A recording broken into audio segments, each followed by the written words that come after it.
राधा स्वामी जी, गुरु अमरदास जी ने कहा है, जोगी होवा जग भवा, घर घर भिखिया लियो, दरगह लेखा मंगिए, किस किस उत्तर दो।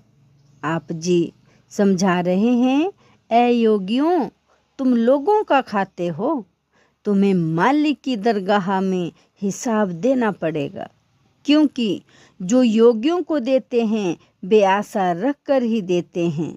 जब धर्मराज की दरगाह में हिसाब मांगा जाएगा, वहाँ यह क्या जवाब देगा? इसके पास तो कुछ है नहीं, वे नरकों में भेज देंगे।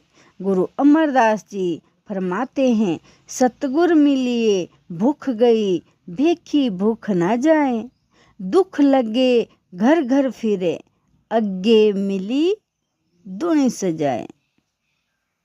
कबीर साहिब कहते हैं, गृही का टुकड़ा बुरा, दुए दुए अंगुल दांत, भजन करे तो उबरे, नार काटे आंत।